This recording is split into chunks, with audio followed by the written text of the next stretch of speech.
प्रणाम सौने। આપણે વર્ગની શરૂઆત કરશું।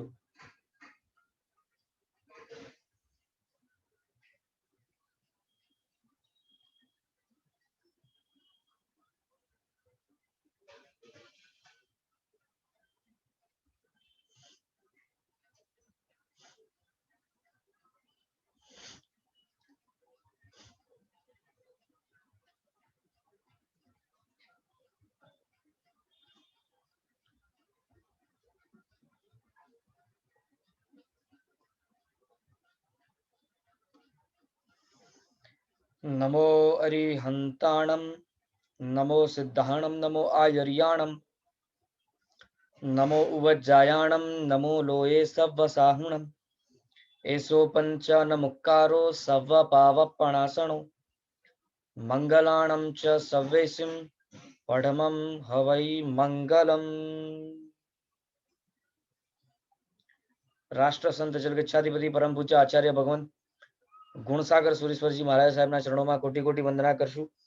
तप चक्र चक्रवर्ती पूज्यपाद आचार्य भगवंत गुणोदय सागर सुरेश्वर जी महाराज साहेब चरणों में कोटि कोटि वंदना करशु। सर्व सुवी साधु साध्वी भगवंतों चरणों में वंदना। वैराग्य शतक ग्रंथनी अंदर आपणे 44 गाथाओं पूर्ण करी। हवे आगळ 45મી गाथाथी आपणे शरू करशु।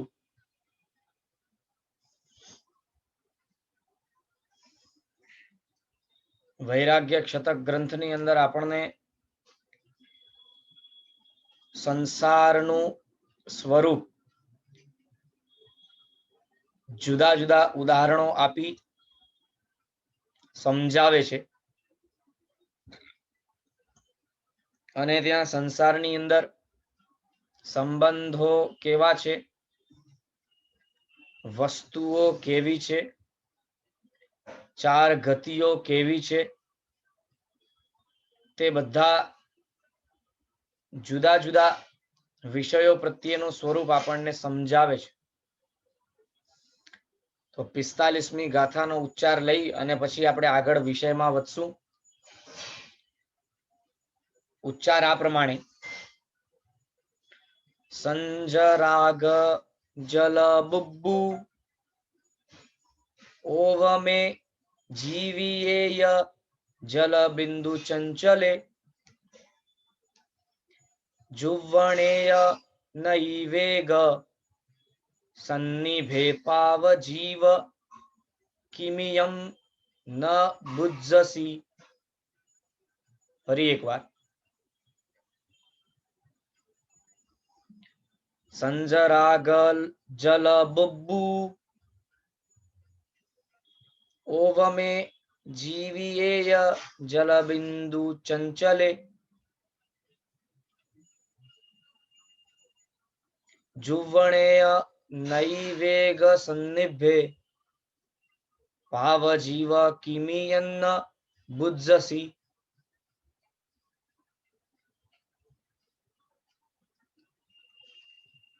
लखे छे संध्याना रंग अने पाणीना परपोटा समान जीवन जल बिंदु जेवुं चंचल होवा छतां अने यौवन नदीना प्रवाह जेवुं पूर जेवुं होवा छतां हे पापी जीव तू बोध केम पामतो नथी। पोताने अनुलक्षीने पोताने ग्रंथकार श्री समझावे छे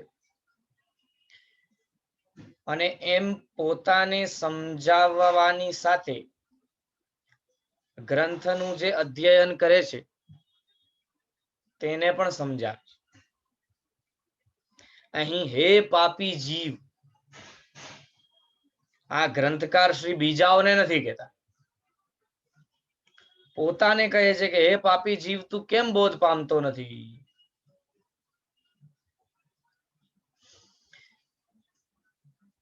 ग्रंथकार महर्षि બીજાને ક્યારે પાપી ન કહે.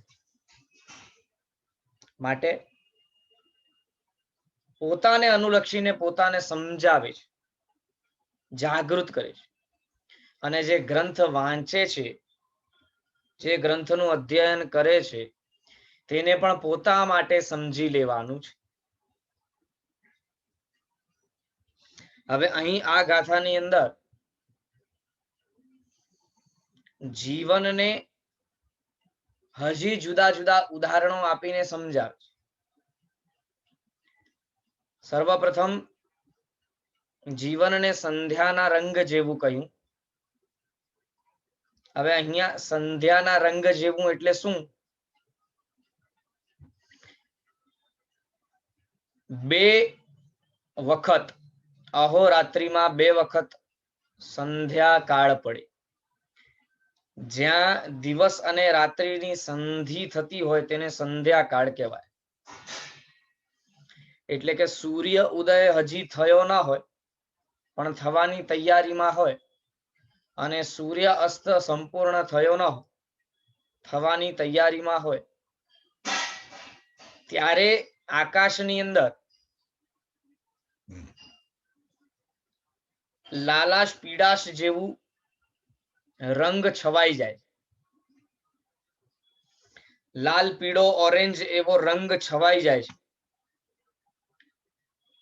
અને આપણને જાણે લાગે કે આ સંધ્યાકાળે દેખાતો રંગ કેટલો સુંદર છે, રમણીય છે, રોચક છે, આંખને ગમે તેવો છે. પણ ક્ષણવારની અંદર તો તે સંધ્યાનો રંગ જાણે ક્યાં ચાલ્યો ગયો તેવા પ્રકારના સ્વભાવ વાળો હોય છે. ક્ષણવારની અંદર તો તે લાલાશ જે બહુ જ સુંદર અને રમણીય દેખાતી હતી, તે અચાનકથી ક્યાં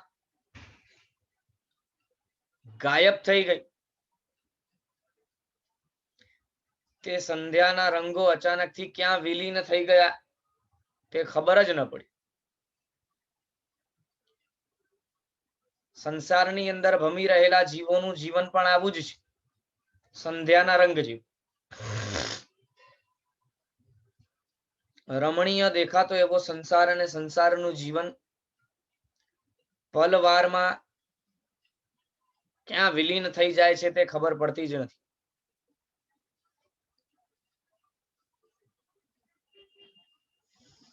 અને આવું આપણે નથી જાણતા તેવું નથી. માટે જ ગ્રંથકાર શ્રી એમ કહે છે કે તું આ બધું સમજે છે, જાણે છે, તો પણ હે પાપી જીવ તું કેમ બોધ પામતો નથી. આ પહેલી વહેલી વખત આપણે સાંભળતા હોઈએ કે ભાઈ આ સંસાર સંધ્યાના રંગ જેવો છે, અથવા તો સંસાર નાશવંત છે, સંસાર અનિત્ય છે, સંસાર દુઃખરૂપ છે. આવું પહેલી વહેલી વખત સાંભળતા હોઈએ તેવું નથી.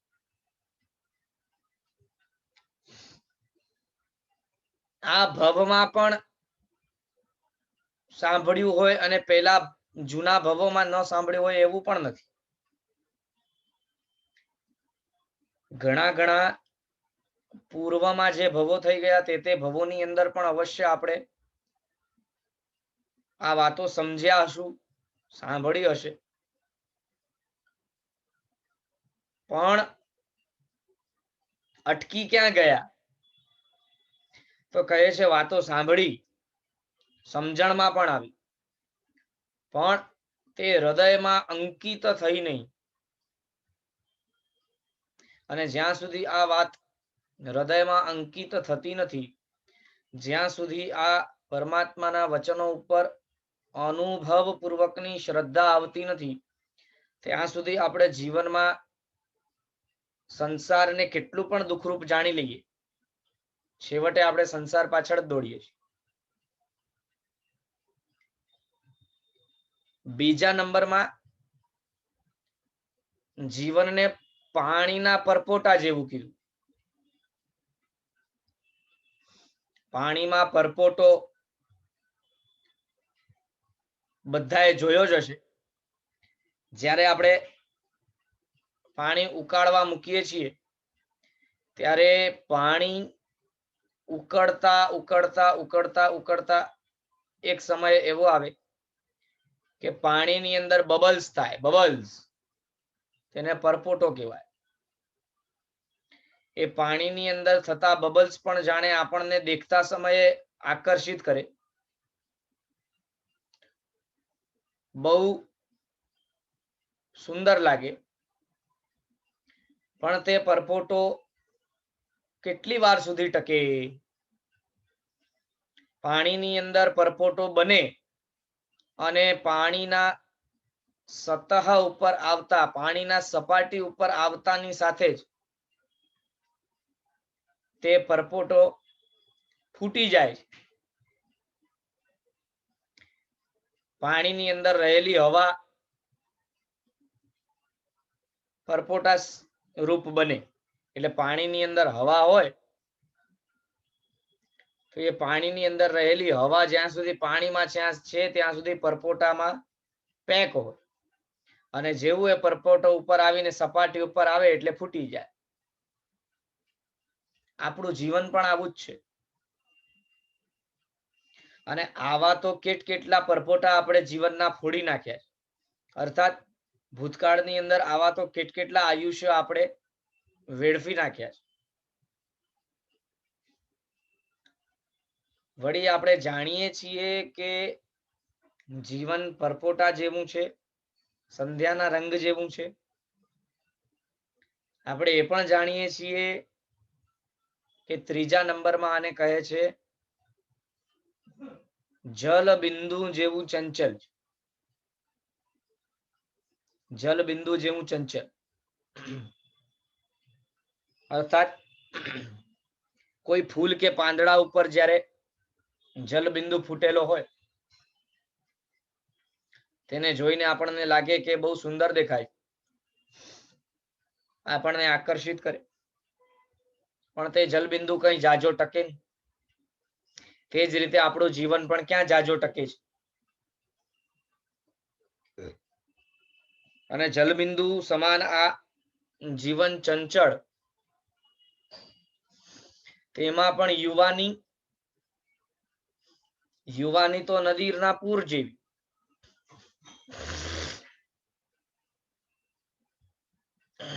નદી જ્યારે ઉભરાય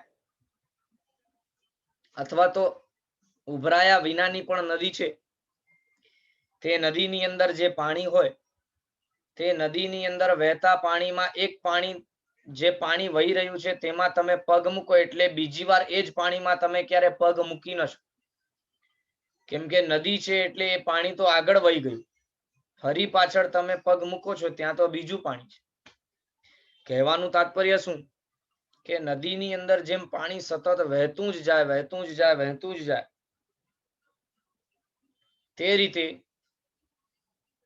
યૌવન અવસ્થા જે છે એ સતત વહેતી જ જાય. એટલે આપણને એવું લાગે કે આપણે યુવા અવસ્થા પામી રહ્યા છીએ અને યુવાની વધી રહી છે. પણ વાસ્તવિકતા તો એ છે કે આપણું આયુષ્ય અને યુવાની ઘટતી હોય છે, વધતી ક્યારે નથી. અને યુવા અવસ્થામાં આપણે જે શક્તિ, સમજણ, સમય જેટલું આપણા પાસે હોય છે તેટલું ખરેખર જીવનના બીજા કોઈ ભાગમાં હોતું નથી. સમજણ પણ, શક્તિ પણ, સમય પણ. પણ જો આપણે આપણા જીવન તરફ ડોકિયું કરીએ તો આપણને દેખાશે કે આપણું જે ક્રુશિયલ પીરિયડ છે, જે અતિ વધારે મહત્વનું સમય છે, એ યુવા અવસ્થા રૂપ સમય આપણે ફોગટ સંસારના રંગરાગમાં વેડફી નાખીએ છીએ. અને આવું બધું આપણે આંખની સામે જોઈએ છીએ, આપણે જાણીએ છીએ, છતાં પણ પાપી એવા આપણે, પાપ કરવાની ઈચ્છા વાળા એવા આપણે સાવચેત થતા નથી. બોધને પામતા નથી. માટે આ શબ્દો આપણને પોતાને પોતાને કહેવાના છે, પોતે પોતાને કહેવાના. હે પાપી જીવ, તું બોધ કેમ પામતો નથી? હજી હવે આ સંસારની અંદર શું બાકી રહ્યું છે? હવે પામવા જેવું, ભોગવવા જેવું, મેળવવા જેવું, સુખ આપી શકે તેવું આ સંસારમાં કશું છે જ નહીં. તે રીતે અહીં આપણને આ ગાથાની અંદર સમજાવે છે.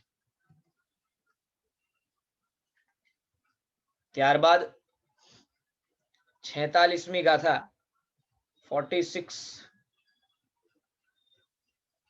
તેનો ઉચ્ચાર આ પ્રમાણે: અન્નત્થ સુવા અન્નત્થ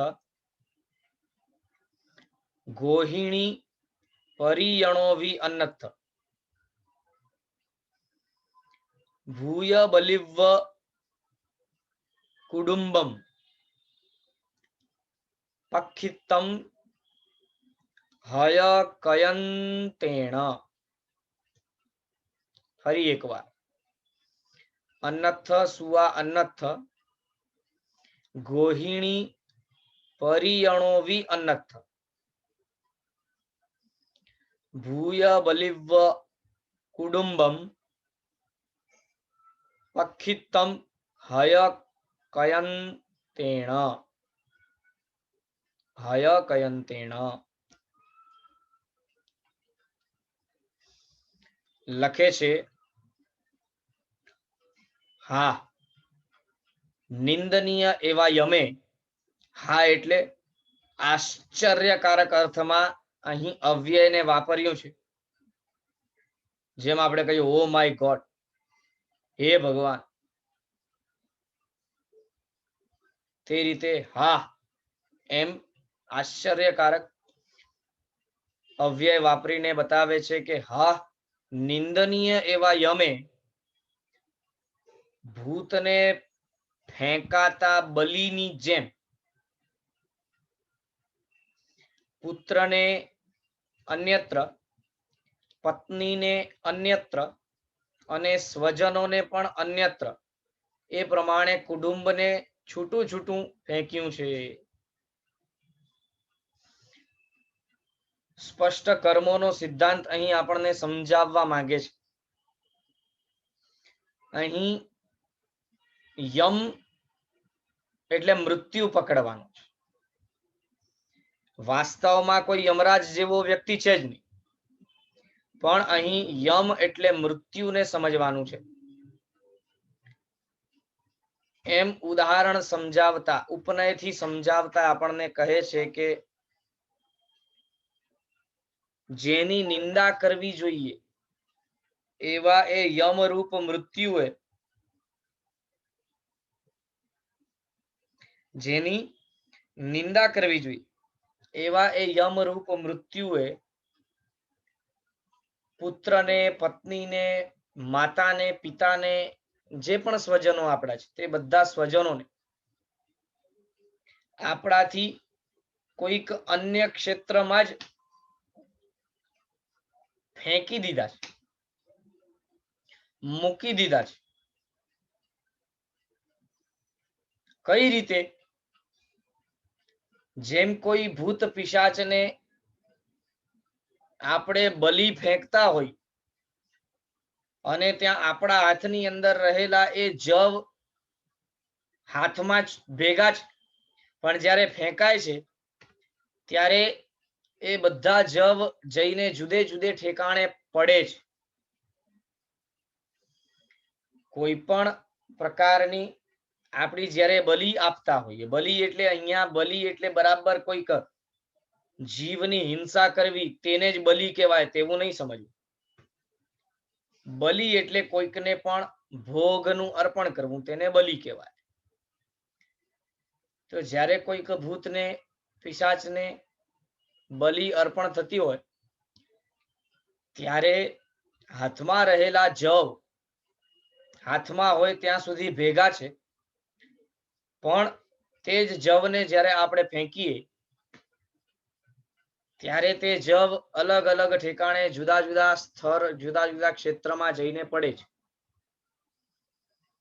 બસ બરાબર તે જ રીતે આ મૃત્યુ નામના યમે કહેવાતા એવા મારા પુત્રને મૃત્યુ પછી ક્યાંક અન્યત્ર કોક ક્ષેત્રમાં મૂકી દીધું, ફેંકી દીધું. કહેવાતી એવી મારી પત્નીને મારાથી જુદું કરીને ક્યાંક અન્યત્ર ફેંકી દીધું. એમ કરતા પોતાના સગા સંબંધી સ્વજનોને પણ ઠેક ઠેકાણે સંપૂર્ણ વિશ્વની અંદર ક્યાંક ને ક્યાંક ફેંકી દીધા છે. કોઈક ઉર્ધ્વ લોકની અંદરના કોક ખૂણે કોક દેવતાના બગીચાની અંદર કોઈક પાંદડા રૂપે ઉત્પન્ન થયો છે, તો કોઈક જીવ નરકના ક્ષેત્રની અંદર નારક તરીકે ઉત્પન્ન થયો છે. કોઈક જીવ તીર્છા લોકની અંદર અસંખ્ય દ્વીપ સમુદ્રોમાંના વચ્ચેના કોઈક એક સમુદ્રની અંદર રહેલા માછલાના પેટની અંદર રહેલા કીડા તરીકે ઉત્પન્ન થયો છે. તો કોઈક જીવ ઉર્ધ્વ લોકની અંદર દેવતાઈ સુખ માણે છે.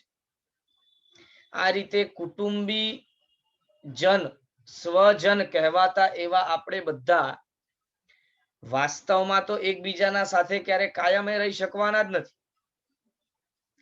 આપણા દ્વારા કરેલા કર્મો અનુસારે મૃત્યુની પછી કર્મ સત્તા આપણને આપણા કર્મોની અપેક્ષાએ આ જગતની અંદર દૂર દૂર ફેંકી નાખે છે.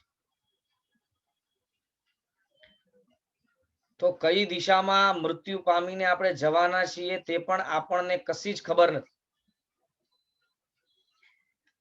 આ જ ખરેખર આ સંસારનું સ્વરૂપ છે. અને ક્ષણ ભરના આ સંબંધના માટે, ક્ષણભરના આ સ્વાર્થની માટે આપણે આપણા કુટુંબીજનો સાથે કેવા કેવા પ્રકારના સંબંધ બાંધી દઈએ છીએ, સ્વાર્થના સંબંધ જોડી દઈએ છીએ, સ્નેહના સંબંધ જોડી દઈએ છીએ, અને પછી એ સંબંધો જ્યારે છૂટા પડે છે ત્યારે શોકાતુર બનીને, દીન બનીને, દુખી થઈને આપણે આકુળ વ્યાકુળ બનીને રુદન કરતા હોઈએ છીએ. પણ આપણને આગળ આગળ પણ ગાથાઓની અંદર સમજાવ્યું છે કે જ્યારે સંસારનો સ્વભાવ સ્વરૂપ આવો જ છે, તો પછી આવી પરિસ્થિતિમાં એક વ્યક્તિ આપણાથી જ્યારે જુદો થાય તો વાસ્તવિકતાને નજરની સામે ન રાખીને ઇમોશનલ થઈને આપણે કશાયોમાં રત થઈને આર્ત ધ્યાન, રૌદ્ર ધ્યાન કરતા હોઈએ છીએ. પણ વાસ્તવિકતા તો એ જ છે કે આ જગતની અંદર જીવ એકલો આવ્યો છે, એકલો જવાનો છે, એકલો સાધના કરશે, એકલો સંસારના દુઃખોને ભોગવશે, એકલો કર્મ બાંધશે, બધું એકલો જ કરશે. તો જ્યાં બધું એકલું જ કરવાનું છે ત્યાં પછી આ સગા સંબંધીના સ્વાર્થને, મોહને હૃદયમાં રાખીને સંસારની અંદર દુઃખને સામેથી બોલાવવાનો કોઈ જ મતલબ નથી. મૃત્યુ અવશ્ય જીવોને સંપૂર્ણ 14 રાજલોકની અંદર, સંપૂર્ણ વિશ્વની અંદર ક્યાંનું ક્યાં ફેંકી દે છે. કોઈકની કોઈ ગતિ, કોઈકની કોઈ ગતિ, ભિન્ન ભિન્ન ગતિઓની અંદર જીવો જઈ પહોંચે છે.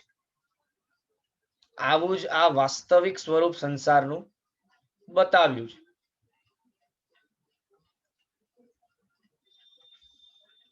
ગાથા નંબર 47. જીવેણ ભવે ભવે મિલિયાઈ દેહાઈ જાઈ સંસારે, તાણમ ન સાગરે હિમ કીરઈ સંખા અનંતે હિમ. શું કહે છે ફરી એકવાર? જીવેણ ભવે ભવે મિલિયાઈ દેહાઈ જાઈ સંસારે તાણમ ન સાગરે હિમ કીરઈ સંખા અનંતે હિમ.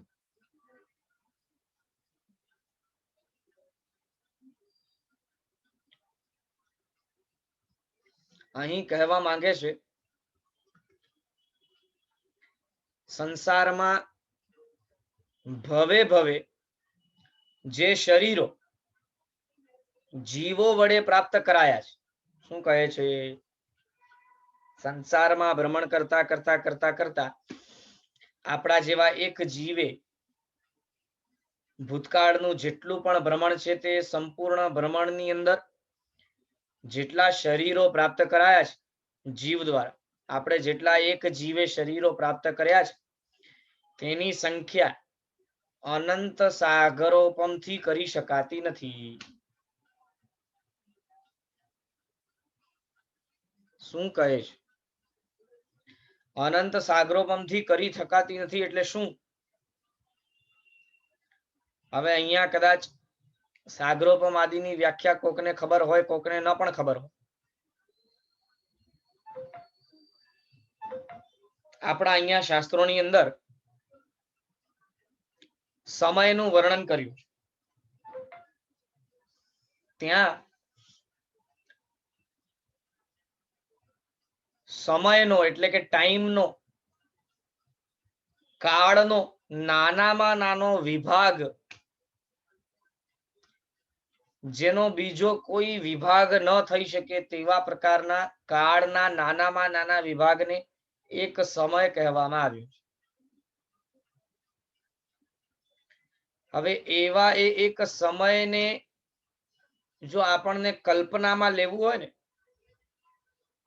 તો તેના માટે શાસ્ત્રોની અંદર ઉદાહરણ બતાવ્યા છે. કહે છે કે આ જગતની અંદર જુદા જુદા ઘણા બધા પ્રકારના પુષ્પો મળે છે. તે પુષ્પોમાંનો અતિ વધારે કોમળ પંખુડી વાળો પુષ્પ હોય તો તે ગુલાબનો પુષ્પ છે. રેશમી પંખુડીઓ વાળો એ ગુલાબનો પુષ્પ છે. એની જે પાંખડીઓ છે એ પાંખડીઓ આપણે એક પછી એક ઉપર એક એમ મૂકતા જઈએ અને 100 પાંખડીઓ મૂકીએ. તે 100 પાંખડીઓને દબાવી દઈ અને તેની અંદર 100 પરોવીને બહાર કાઢીએ તો કહે છે તેમાં કેટલા સમય જાય? તો કે અસંખ્ય સમય જાય. પણ એટલું જ નહીં, આગળ કહે છે જ્યારે આપણે 100 પરોવીએ ત્યારે પહેલા પાંદડાને 100 અડે અને પહેલા પાંદડાને 100 આર પાર થાય તેમાં કેટલા સમય જાય? તો કહે છે અસંખ્ય સમય જાય. પહેલા પાંદડાની આરપાર જઈને બીજા પાંદડામાં આરપાર જાય તેમાં કેટલા સમય જાય? તો કે અસંખ્ય સમય જાય. એટલે વિચાર કરો, આપણને જો કલ્પનામાં લેવું હોય કે એક સમય કેટલો નાનો હશે તો શું આપણે તેની કલ્પના પણ કરી શકીએ ખરા? આપણને તો લાગે કે બસ એક સેકન્ડના પણ લગભગ ઓછા ભાગની અંદર તો આપણે એ 100 પાંદડાઓને વીંધીને બહાર કાઢી નાખીશું. એક સેકન્ડ પણ નથી લાગી. તે એક સેકન્ડની અંદર પણ કેટલા સમયો જાય છે તેની આપણને કલ્પના નથી. અને અહીંયા તો કહે છે કે ભાઈ સાગરોપમ, એ પણ અનંત સાગરોપમ, અનંત સાગરોપમ વીતે તો કેટલા સમય થતા હશે? પહેલા તો સાગરોપમને સમજવાની જરૂર છે. આ આપણે જે એક સમયની વાત કરી ને, એવા અસંખ્ય સમયો એકી સાથે મળે ત્યારે એક આવલિકા થાય. એ સમયને માપવાનું એક નામ છે. असंख्य समय बराबर एक आवलिका અને આવા 256 આવલિકાઓ ભેગા થાય આવી 256 આવલિકાઓ ભેગી થાય ત્યારે જઈને આ જગતની અંદર ઓછામાં ઓછા આયુષ્યનો કોઈક જીવનો ભાવ હોય ને તો તે આ 256 આવલિકાનો થાય. શું કહે છે? ઓછામાં ઓછા આયુષ્ય વાળો કોઈક જીવનો ભાવ હોય તો તે 256 આવલિકાનો તો હોય જ. આપણે એક શ્વાસોશ્વાસ લઈએ ને એટલી વારમાં તો આવા 17.5 ભાવ થઈ જાય. 17.5 ભાવ. કયા? 256 આવલિકાનો એક ભાવ. એવા 17.5 ભાવ થઈ જાય. આપણે એક વખત શ્વાસ લઈને છોડીએ એટલી વાર. એટલે વિચાર કરો, આવા એક શ્વાસોશ્વાસમાં 17.5 ભાવ થાય અને એક ભાવ 256 આવલિકાનો હોય અને એક આવલિકામાં અસંખ્ય સમય જતું હોય તો પછી સમયની વ્યાખ્યા કેવી હશે? અથવા સમયની કલ્પના કરવી હોય તો કઈ રીતે કરાય? હવે આવા 7 શ્વાસોશ્વાસ છે ને, એ 7 શ્વાસોશ્વાસ મળીને એક સ્તોક થાય અને એવા 7 સ્તોક મળીને એક લવ થાય. લવ એવા 77 લવ બરાબર 48 મિનિટ થાય એટલે એક મુહૂર્ત. અને 30 મુહૂર્ત બરાબર એક દિવસ રાત્રિ થાય. 15 દિવસ રાત્રિ બરાબર એક પક્ષ. 2 પક્ષ એ બરાબર એક મહિનો. 2 મહિના બરાબર એક ઋતુ. અને 3 ઋતુ બરાબર એક અયન. અયન એટલે 6 મહિના. 2 અયન બરાબર એક વર્ષ. 5 વર્ષ બરાબર એક યુગ. અને 20 યુગ બરાબર એક શતક. શતક એટલે સેન્ચુરી. 100 વર્ષ. 70,560 અબજ વર્ષ બરાબર એક પૂર્વ. શું કહ્યું? 70,560 અબજ વર્ષ બરાબર એક પૂર્વ. અને એવા તો અસંખ્ય વર્ષ બરાબર એક પલ્યોપમ. અને એવા અસંખ્ય પલ્યોપમ 10 કોડાકોડી પલ્યોપમ બરાબર એક સાગરોપમ થાય. અને એવા અનંત સાગરોપમની વાત કરી. કેટલી અનંત સાગરોપમ. એ અનંત સાગરોપમમાં જેટલા સમય થયા હશે, જેટલા સમયો ગયા હશે, એનાથી પણ સરખામણી ન કરી શકાય તેટલા વધારે પડતા શરીર અલગ અલગ ભવની અંદર આપણે બધાએ ગ્રહણ કર્યા છે. હવે વિચાર કરો, આપણે સંસારમાં કેટલું રખડ્યા છે અને આવી રખડપટ્ટીમાં જેટલો સમય આપણે વ્યતીત કર્યો ને એમાં 99% સમય તો દુર્ગતિની અંદર. 99% નો કાળ દુર્ગતિની અંદર. ખાલી 1% એવો કાળ હોય કે જેની અંદર કદાચ સદગતિ મળી હોય. અને દુર્ગતિ એટલે દુઃખનું ભંડાર. એમ તો સદગતિમાં પણ કઈ દુઃખ નથી, ઓછું દુઃખ છે, બસ એટલું જ. સદગતિમાં કઈ સુખ નથી એમ. સદગતિમાં ઓછું દુઃખ છે. બાકી બીજા દુર્ગતિઓમાં તો ભયંકર દુઃખ છે. સદગતિમાં થોડું ઓછું દુઃખ હોય. એટલે આટલું બધું દુઃખ અનાદિકાળથી આપણે વેઠતા આવ્યા છીએ, છતાંય આપણને આ સંસારથી પેટ ભરાયું નથી. હજી પણ આપણને સંસારના હેઠવાડની અંદર મજા કરવી છે. હજી પણ સંસારની અંદર ચૂંથાઈ ગયેલા એવા પૂતગલના વસ્તુઓની અંદર આપણને રમવું છે. એટલે અહીંયા તો આ ગાથામાંથી સ્પષ્ટ આપણને સમજાવવા માંગે છે કે હે જીવ, હવે તો તું વૈરાગ્ય પામ. આટલો બધો તું ભમીને આવ્યો છે. અનંત સાગરોપમમાં જેટલા સમયો નહીં ગયા હોય એના કરતા વધારે તો તારા ભાવ થયા છે. એના કરતા વધારે તો તે શરીર જોઈએ ગ્રહણ કર્યા છે.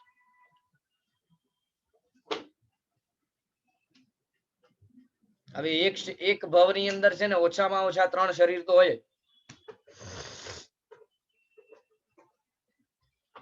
શું કયો છો? એક ભવમાં ઓછામાં ઓછા 3 શરીર. ભાઈ જો એ અપેક્ષાએ આપણે વાત કરીએ તો એક ભવની અંદર 2 શરીર તો આત્મા જ્યાં સુધી મોક્ષે નથી જતો ને ત્યાં સુધી સાથે જ. કર્મણ શરીર અને તૈજસ શરીર. કર્મો રૂપ શરીર અને ગરમી રૂપ શરીર, આ 2 શરીર તો સાથે જ. અને બાકી જે ભવમાં જઈએ તે ભવની અંદર આપણે આ જે દેહ લીધો છે આ એક હજી શરીર એક્સ્ટ્રા. એમ કરતા તો જો આ રીતે જુદા જુદા શરીરની અપેક્ષાએ ગણતરી કરીએ એક ભવમાં તો કેટલા કર્યા હશે. માટે આપણને આવી જુદી જુદી ગાથાઓની અંદર જુદા જુદા સિદ્ધાંતો બતાવીને જુદી જુદી અવસ્થાઓ સંસારનું સ્વરૂપ સમજાવીને આપણને વૈરાગ્ય પમાડવા માંગે છે.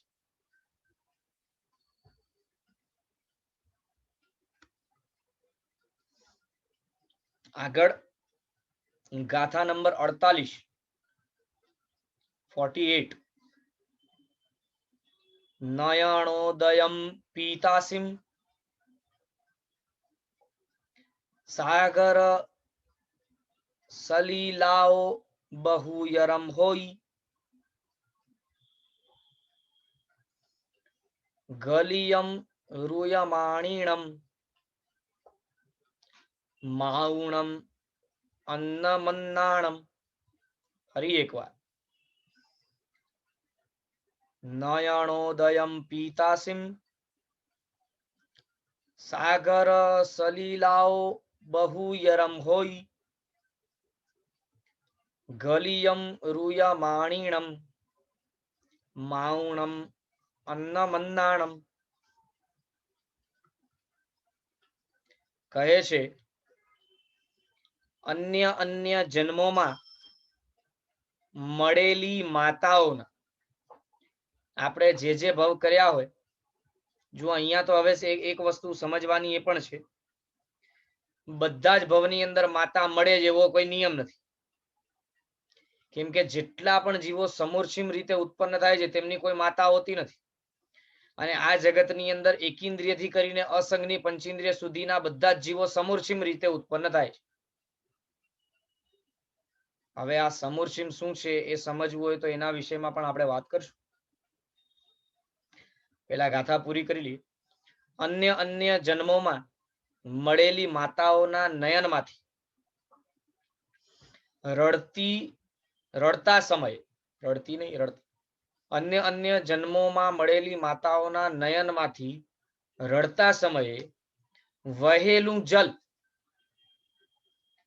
સાગરના જળથી અધિક હોય છે. બોલો શું કે છે?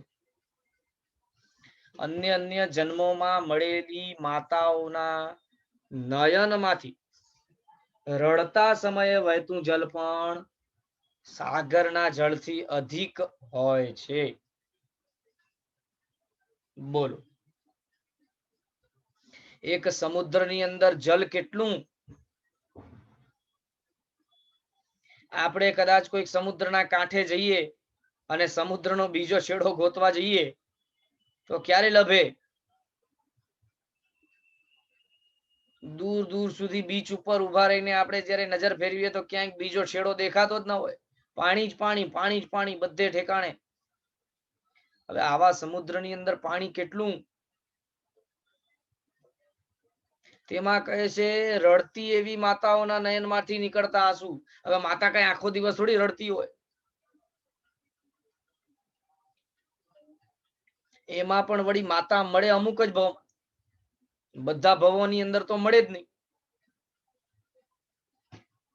ખાલી સંઘની પંચેન્દ્રિય તિર્યંચનો ભાવ હોય કે પછી સંઘની પંચેન્દ્રિય મનુષ્યનો ભાવ હોય તો માતા મળે. બાકી દેવોને કોઈ માતા હોતી નથી અને નરકમાં માતાનો કોઈ પ્રશ્ન નથી. બાકી એકેન્દ્રિયથી કરીને અસંગની પંચેન્દ્રિય સુધીના જીવોને તો માતા પિતાના સંયોગથી તેઓ ઉત્પન્ન થતા જ નથી. તે તો માત્ર સમૂર્છિમ રીતે ઉત્પન્ન થાય છે, એટલે કે વાતાવરણ ની અનુકૂળતા પ્રાપ્ત થયે છે તે ઉત્પન્ન થઈ જાય. જે જીવો પોતાના સ્વજાતીય જીવના કલેવર એટલે કે ડેડ બોડી અથવા તો બોડી વેસ્ટ માંથી, લાળમાંથી, શ્લેષ્મમાંથી, ઉલટીમાંથી, કાનના મેલમાંથી, આંખના ડૂમાંથી, ઘૂમાંથી, મૂત્રમાંથી, પસીનામાંથી, આ બધી વસ્તુઓમાંથી ઉત્પન્ન થતા હોય પણ માતા પિતાના સંયોગથી ઉત્પન્ન ન થતા હોય, વાતાવરણની અનુકૂળતા મળે અને વાતાવરણની અનુકૂળતા મળતાની સાથે જ સ્વ જાતીય બીજા જીવોના વેસ્ટના એ પાર્ટ્સ માંથી ઉત્પન્ન થઈ જાય તેવા જીવોને સમૂર્છિમ જીવો કહેવાય. હવે ખાલી અનુકૂળતા મળતા ગંધવાળમાંથી ઊભા થયેલા એ જીવો હોય તેમને માતા હોય ખરી? અને એ શાસ્ત્રોમાં કહે છે કે આ જગતની અંદર મોટે ભાગે આપણો 99% સમય સમૂર્છિમ અવસ્થાની અંદર ગયું. હવે વિચાર કરો, 99% સમૂર્છિમ અવસ્થાની અંદર 1% ખાલી કદાચ ગર્ભજ અવસ્થાની અંદર ગયો, એટલે કે સંઘની અવસ્થાની અંદર ગયો. એમાં પણ વળી નરક કે દેવપણું મળ્યું હોય એને તો ગણવાનું નહીં, કેમ કે ત્યાં તો માતા હોય જ. એટલે ખાલી તિર્યંશપણામાં અથવા તો મનુષ્યપણામાં માતા મળે. એમાં પણ વળી છે ને તિર્યંચોમાં અમુક તિર્યંચો તો એવા હોય કે પોતાના બાળકોને જ મારીને ખાઈ જાય. તો ત્યાં એ માતા હોય, માતાના કુખથી જન્મેલો હોય, છતાંય તે માતાને પુત્ર ઉપર સાના ન હોય. એ પુત્ર મરી જાય તો કે માતા રડે નહીં, પુત્રને કઈ દુઃખ થાય તો માતા રડે નહીં, એ તો એ પોતે જ મારીને ખાઈ જાય. કોઈક એવા જીવો હોય જેમ કે ગાય હોય કે બળદ હોય કે ઘોડો હોય કે હાથી હોય તો એ પોતાના દીકરાને કઈ થાય તો રડતા હોય. બાકી મનુષ્યની માતા હોય એમાં પણ વળી મનુષ્યમાં પણ બધી માતાઓ એવી હોતી નથી કે રડે. અમુક માતાઓ તો એવી હોય કે પોતાના દીકરાની વૈરી હોય. બની શકે પૂર્વનો વેર આવ્યો હોય, સાથે લઈને આવ્યા હોય તો દીકરા પ્રત્યેનો જાણે એવી તો કેટલી કથાનકો આપણે નથી સાંભળતા કે જ્યાં માતાએ પુત્ર પ્રત્યે વેર કાઢ્યો. તો વિચાર કરો કે આપણને એવા કેટલા ભવ મળ્યા હશે કે જ્યાં માતા રડી હશે. અને એ જેટલા પણ ભવો મળ્યા હોય તેમાં જ્યારે જ્યારે માતા રડી હશે તે માતાના રડવા દ્વારા જે પાણી, જે જલ ભેગું થયું હોય તે જલ પણ સાગરના જલથી અધિક છે. એ જ આપણને બતાવે છે કે આપણે ભૂતકાળ કેટલો બધો વ્યતીત કર્યો છે, કેટલા બધા ભવો કર્યા છે. માટે આવી અવસ્થામાં અવશ્ય આપણને સાવચેત થવું જોઈએ. આ ભૂતકાળના વિષયમાં સમજી જાણીને સંસારના સ્વરૂપને ઓળખીને આપણને તટસ્થતાએ નિર્ણય લેવા જોઈએ. તટસ્થતા એટલે ન્યુટ્રલ માઇન્ડથી, આવેશમાં આવીને કે સ્વાર્થના કેન્દ્રમાં રાખીને કે રાગથી કે દ્વેષથી કે અનુભવાતા એવા ભૌતિક સુખના આભાસથી નિર્ણયો ન લેવાના. સંસારનું સ્વરૂપ કેવું છે એ જો જાણવું સમજવું હોય તો સ્પષ્ટ આપણને તટસ્થતા રાખવી પડે. તો જ એ સંસારનું સ્વરૂપ સમજાય. અને માત્ર સમજાય એનાથી કઈ નથી થતું. હજી તો આગળ શાસ્ત્રકાર ભગવંતો કહે છે કે જ્યાં સુધી સંસારની દુઃખરૂપતાનો આંશિક અનુભવ પણ જીવને થતો નથી ત્યાં સુધી તે જીવ મોક્ષ માર્ગમાં નથી. બોલો શું કે છે? ફરી એકવાર, ખાલી સંસાર દુઃખરૂપ છે એવું સમજાઈ ગયું તેટલા માત્રથી કઈ ન થાય, પણ સંસાર દુઃખરૂપ છે એવું આંશિક અનુભવ જ્યાં સુધી આપણને નથી થતું ત્યાં સુધી જીવ મોક્ષ માર્ગમાં આવતો નથી. પાછું જ્યારે સંસારમાં દુઃખ આવે ત્યારે દુઃખનો અનુભવ થાય તેની વાત નથી કરતા, પણ સંસારની અંદર બધું જ કુશલ મંગલ હોય, આર્થિક અવસ્થા બધી સારી હોય, શારીરિક અવસ્થા બધી સારી હોય, કૌટુંબિક અવસ્થાઓ બધી સારી હોય, બધું કુટુંબીજનો પોતે આજ્ઞા માનતા હોય, બધું વ્યવસ્થિત હોય, તે સમયે સંસારના દુઃખનું અનુભવ થવું. બાકી સંસારમાં જ્યારે પ્રતિકૂળ અવસ્થાઓ આવે છે ત્યારે તો સંસાર બધાને દુઃખરૂપ લાગે જ છે, પણ એ દુઃખરૂપતાની અહીં વાત નથી કરતા. અહીંયા કયા દુઃખરૂપતાની વાત કરે છે? સંસારની અંદર પુણ્યના કારણે મળતું સુખ પણ જ્યારે દુઃખરૂપ લાગે, સંસાર સ્વયં સ્વરૂપે દુઃખરૂપ લાગે, અને માત્ર લાગવાથી નહીં, લાગ્યા પછી તેનું દુઃખરૂપતાનું અનુભવ થાય, ત્યારે જઈને જીવ મોક્ષ માર્ગની અંદર પ્રવેશ કરે છે. એનાથી પહેલા કઈ નહીં, કશું જ નહીં. અને માટે જ ગ્રંથકાર શ્રી કહે છે કે આ સ્વરૂપને તું પહેલા જાણ, સમજ અને પછી એનો અનુભવ કરવાનો પ્રયત્ન કર. નહીં તો આ ભવ પણ પવનના ફૂંકની જેમ ક્યાંય ઉડી જશે તેની કઈ ખબર નહીં પડે. એમે લગભગ હવે એવરેજ આપણે ગણવા જઈએ, એવરેજ તો ભારતની અંદર રહેતા લોકોનું એવરેજ આયુષ્ય 60 છે. હવે એ 60 વર્ષના એવરેજ આયુષ્યની અંદર મોટો ભાગનો સમય તો એમ જ વેડફાઈ ગયો છે, અને ન વેડફાયો તો વેડફવાની તૈયારી છે. એટલે આટલો બધો સમય જો આપણો એમને એમ વ્યતીત થઈ જતો હોય તો આપણા પાસે બચ્યું શું? તંબુરો. અને એ જેટલો બચેલો સમય છે એમાં પણ આપણને જો સંસારના ભૌતિક સુખોની અંદરનું આકર્ષણ છોડતું નથી, તો પછી આપણે કઈ રીતે સંસારની વાસ્તવિકતાને સમજી શકીએ? અને જ્યાં સુધી સમજણ નથી, જ્યાં સુધી અનુભવ નથી, ત્યાં સુધી મોક્ષ માર્ગમાં પ્રવેશ નથી.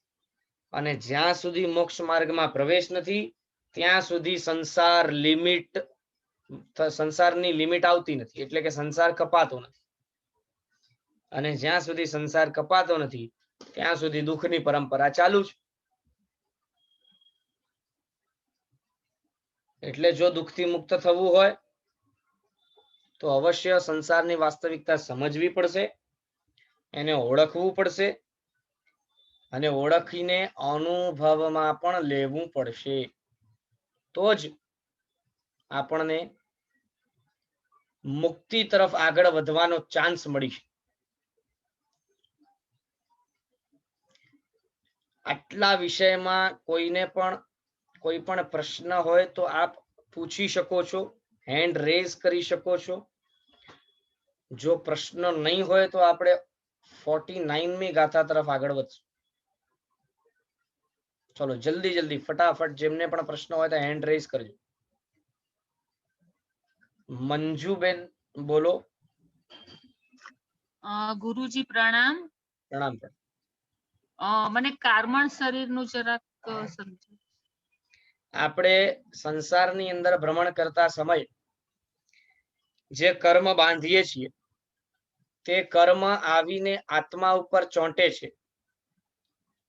તે કર્મ એટલા સૂક્ષ્મ છે કે આપણને આપણી આંખેથી દેખાય નહીં, સૂક્ષ્મ દર્શક યંત્રથી પણ ન દેખાય. એવા એ કર્મો જે છે એ આત્મા ઉપર ચોંટે, અને જ્યાં સુધી એ કર્મો આત્મા ઉપર ચોંટેલા હોય ત્યાં સુધી તે કર્મ રૂપી શરીરને કાર્મણ શરીર કહેવાય. ખ્યાલ આવ્યું? હા. અને તેજસ શરીર તો જે શરીરમાં આત્માનું જે હોય એ તેજસ કહેવાશે ને? આત્મા જે હશે. ના, આત્મા જુદું, તેજસ શરીર જુદું. આપણને જે જઠરની અંદર અગ્નિનો અનુભવ થાય છે, હા આત્મા પોતે કઈ જ્વલંત નથી, આત્મા કઈ અગ્નિ વાળો નથી, આત્મા તો પોતે નથી ગરમ નથી ઠંડો.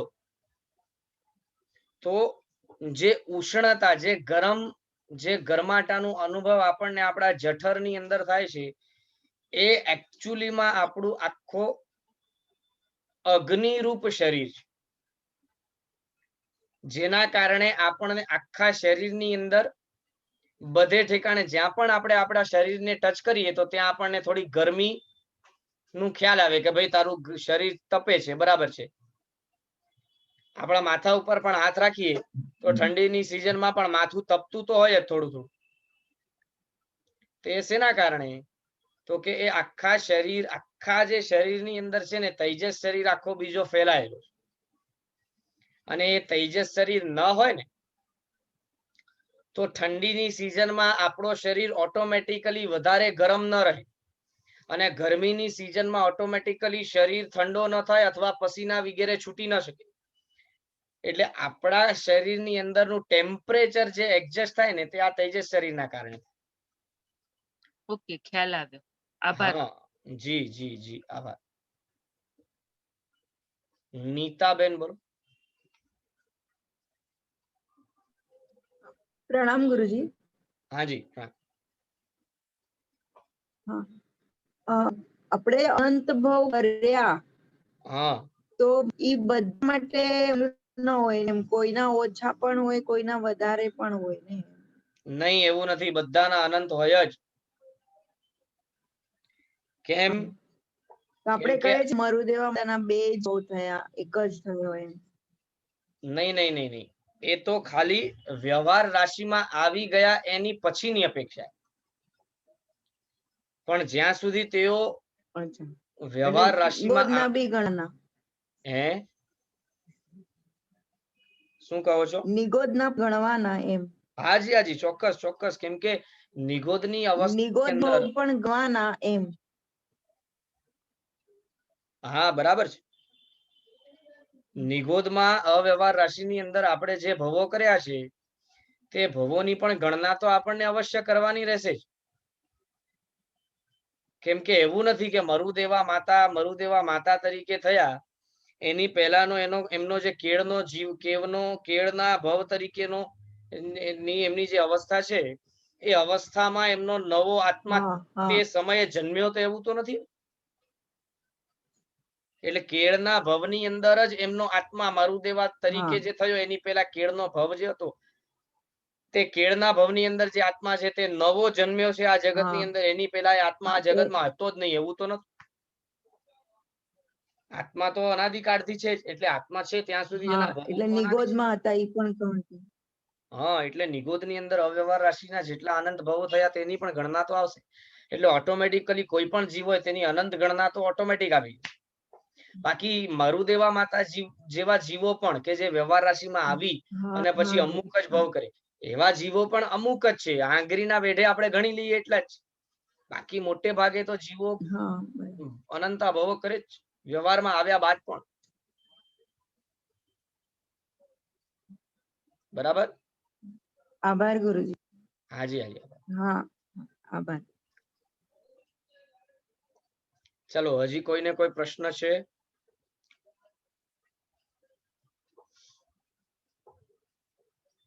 સરસ. તો અહીંયા આપણે 48 ગાથાઓ પૂર્ણ કરી છે. આગળ 49મી ગાથામાં પણ આપણને શું વિષય બતાવશે તે આપણે અવસરે આવનારા વર્ગની અંદર જોશું. ખાલી ઉચ્ચાર માત્ર આપણે આ ગાથાનું લઈ લઈએ. જમ નરએ નેરૈયા દુહાઈમ પાવંતી ઘોરણંતાઈમ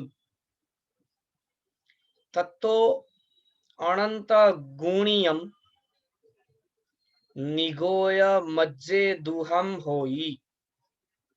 ફરી એકવાર. જમ નરએ નેરૈયા दुहाइम पावन्ति घोर अनंताइम तत्तो अनंत गुणियम निगोयम मज्जे दुहम होई।